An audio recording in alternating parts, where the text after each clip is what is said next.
Tu crois être en sécurité parce que tu pries, parce que tu jeûnes, parce que tu portes un voile ou une barbe. Et si, malgré tout ça, tu étais en route vers l'enfer? Oui, l'enfer. Pas à cause de ce que tu fais en public, mais à cause de ce que tu fais en secret.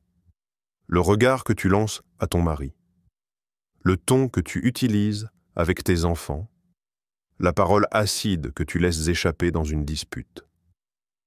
Ce ne sont pas les prières visibles qui pèsent le plus lourd, ce sont les silences coupables, les gestes écrasants, les blessures invisibles. Et le jour où tout sera exposé, ce ne sont peut-être pas tes actes d'adoration qui te sauveront, mais ce que tu auras offert ou refusé à ceux qu'Allah t'avait confiés. Tu veux savoir comment une femme pieuse a fini en enfer? Écoute bien, car cela pourrait être ton reflet. Elle priait, elle jeûnait, elle portait son hijab avec pudeur. À première vue, elle était ce que beaucoup appellent une femme pieuse. Ses journées étaient rythmées par les prières.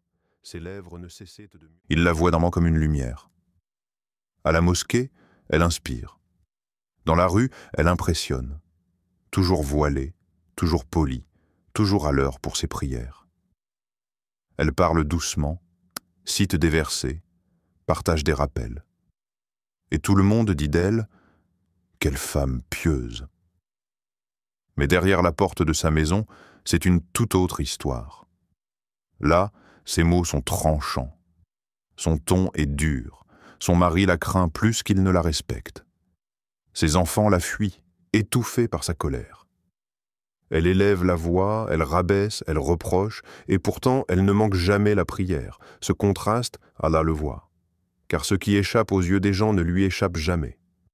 L'épreuve du foyer est souvent la plus révélatrice. C'est là, entre quatre murs, que tombe le masque. C'est là que se dévoile l'âme. Le prophète a dit « Le meilleur d'entre vous est celui qui est le meilleur avec sa famille. » Et combien en sont encore loin? Le Coran, lui, expose cette vérité avec éclat. « Ô vous qui avez cru, pourquoi dites-vous ce que vous ne faites pas? C'est une grande abomination auprès d'Allah que de dire ce que vous ne faites pas. » Sourate As-Saf, versets 2 à 3.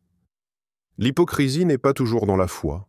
Parfois, elle est dans le comportement, pieuse dehors, blessante dedans, aimable avec les étrangères, froide avec les proches. Et pourtant, Allah a placé le foyer comme lieu de miséricorde, pas de souffrance. Ne t'illusionne pas. Ce que tu montres au monde n'a de poids que si ce que tu caches est encore plus pur. Sois douce là où personne ne te voit. Sois sincère là où il n'y a que toi, tes émotions et ton Seigneur. Car le vrai visage de la foi n'est pas celui que tu portes devant les gens. C'est celui que tu montres quand personne ne regarde, sauf Allah. Un chat, juste un chat, ni un mari, ni un enfant. Pas même un être humain, un simple animal. Et pourtant, c'est à cause de lui qu'une femme a été jetée en enfer. Elle ne l'avait ni battu, ni tué. Elle l'avait enfermé, privé de nourriture, privé de liberté. Et ce geste d'indifférence, Allah l'a vu.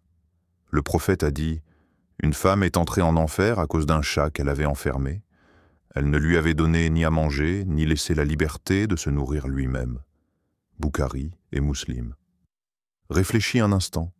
Si un acte envers une bête sans langage, sans plainte, sans pouvoir, a suffi pour attirer la colère divine, alors qu'en est-il de nos gestes envers nos proches, nos mots durs envers nos parents, nos silences froids envers nos enfants, nos regards de mépris envers ceux qui dépendent de nous, le mal que l'on fait sans y penser, la fatigue que l'on provoque chez l'autre sans s'excuser, le cœur que l'on blesse et que l'on oublie. Allah nous rappelle dans le Coran, « Quiconque fait le poids d'un atome de bien le verra, et quiconque fait le poids d'un atome de mal le verra. » Sourate Az-Zalzala, versets 7 à 8. Rien n'échappe. Pas même un soupir. Pas même un regard sec. Pas même un animal oublié dans un coin. C'est dans ces détails que se cache parfois le destin éternel. Pas dans les grandes choses visibles, mais dans les gestes que l'on juge trop petits pour compter. Alors avant d'offrir ton jeûne ou ta prière à Allah, offre-lui ta compassion. Offre-lui ton attention, car c'est peut-être dans ces instants minuscules que se joue ton salut. La langue, petite, souple, silencieuse, mais capable de faire tomber des montagnes de piété. Ce n'est pas toujours le péché visible qui détruit une âme. Parfois, ce sont les mots, ces flèches invisibles tirées sans mesure, ces jugements glissés entre deux phrases, ces insultes murmurées dans la cuisine, ces critiques lâchées sur un ton moqueur. La langue dit et les anges écrivent, sans pause, sans oubli, sans excuse. Il ne prononce pas une parole sans avoir auprès de lui un observateur prêt à l'inscrire. Sourate Kaf, verset 18. Un soupir d'agacement. Une pique envers une sœur, un reproche sec à son mari, une parole de mépris envers une belle-mère. Rien de tout cela ne disparaît, rien ne s'efface, sauf par le pardon ou le regret sincère. Tu jeûnes, tu pries, tu lis le Coran. Mais si ta langue humilie, si elle juge, si elle diffame, elle consume tes efforts comme un feu consume une forêt. Le prophète a dit « La médisance consume les bonnes actions comme le feu consume le bois sec. » Ahmad, authentifié. Et combien sont aujourd'hui pieux en apparence, mais vides à cause de leur bouche. Un mot, et les années de prière s'envolent, un ton arrogant, et les nuits de Qiyam deviennent poussière. La langue est une épreuve. Elle dévoile ce que le cœur tente de cacher. Elle parle sans filtre, quand l'âme est remplie de colère, de jalousie ou d'orgueil. Alors apprends à te taire. Apprends à retenir cette arme. Car ce que tu dis aujourd'hui, tu devras en répondre demain. Elle sourit à toutes. À la boulangère, à la voisine, à la sœur de passage, elle parle avec douceur, répond avec patience, baisse les yeux avec pudeur. Mais à la maison, c'est une autre voix, une voix plus sèche, plus dure, plus rapide. Un regard qui juge, un ton qui coupe, parfois une froideur qui fait mal, et toujours cette excuse « je suis fatigué ». Ils ne comprennent pas rien, c'est leur faute. Mais que vaut une douceur offerte à des inconnus si l'on est blessante avec ceux qu'Allah nous a confiés? Le mari, les enfants, la belle famille. Ce sont eux le véritable test. Le prophète a dit « Le meilleur d'entre vous est celui qui est le meilleur avec sa famille. » Et combien aujourd'hui échouent là où l'amour devrait régner? Le Coran vient te nous rappeler et commande à ta famille la prière et fais-la avec persévérance. Nous ne te demandons point de subsistance, c'est nous qui te nourrissons, et la bonne fin est réservée à la piété. Sourate Taha, verset 132. Le foyer est un terrain. Elle prie, elle jeûne, elle se couvre avec pudeur. Mais quand elle parle à son mari, son ton change, froid, tranchant, distant, parfois méprisant. Elle le corrige devant les enfants. Elle le rabaisse, parfois sans le savoir, par un mot, un soupir, un regard. Et dans son cœur, elle se dit « Je suis pieuse, j'ai accompli mes devoirs devant Allah », mais elle oublie que son foyer aussi est un lieu d'adoration. Le mariage n'est pas une cage, mais un champ de responsabilité spirituelle partagée. Et le respect qu'on donne à son époux, ce n'est pas une soumission aveugle, c'est une preuve de maturité, de foi et d'amour pour Allah. Le prophète a dit « Si j'avais à ordonner à un être humain de se prosterner devant un autre, j'aurais ordonné à la femme de se prosterner devant son mari à cause de l'importance de ses droits sur elle. » Hadith rapporté par Abu Daoud, authentifié par Al-Albani. Ce n'est pas un appel à l'oppression. C'est un rappel du poids de l'engagement conjugal en islam. Une alliance sacrée, une construction commune, où chaque mot, chaque attitude, chaque silence compte. Dans le Coran, Allah nous parle de ce lien avec tendresse, et parmi ces signes, il a créé de vous, pour vous, des épouses, afin que vous trouviez auprès d'elles tranquillité, et il a mis entre vous de l'affection et de la miséricorde. Il y a en cela des signes pour des gens qui réfléchissent. Sourate Ar-Rum, verset 21. Elle ne lui a rien fait, rien dit, rien pris. Et pourtant, dans son cœur, quelque chose brûle. Une sorte de gêne, une tension, une envie de rabaisser. Pourquoi? Parce qu'elle a une belle maison, parce que son mari est attentionné, parce que ses enfants sont bien élevés, parce qu'elle semble heureuse, comblée. Alors, on dit, elle se vante. C'est sûr, elle cache quelque chose.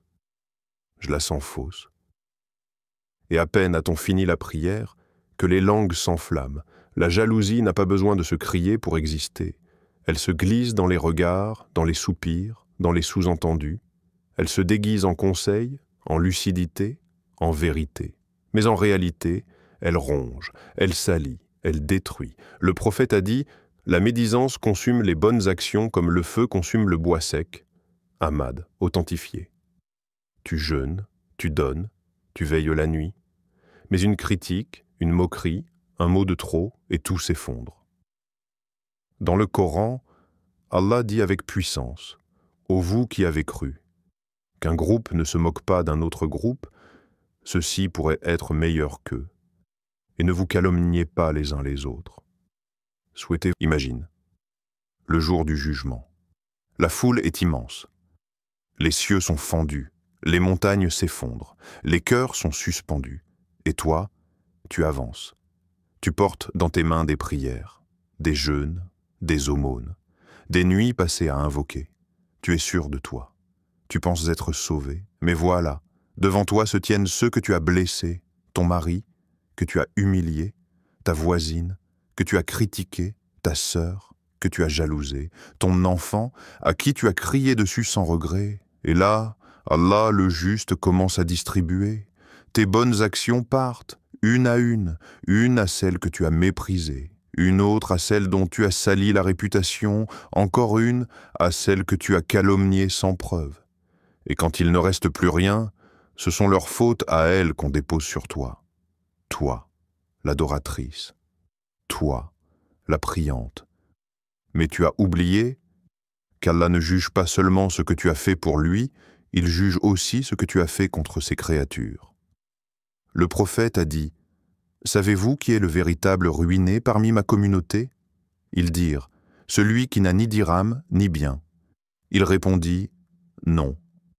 C'est celui qui viendra au jour du jugement avec ses prières, ses jeûnes, ses aumônes, mais qui aura insulté un tel, frappé un tel, calomnié un tel. On prendra alors de ses bonnes actions pour les donner aux autres.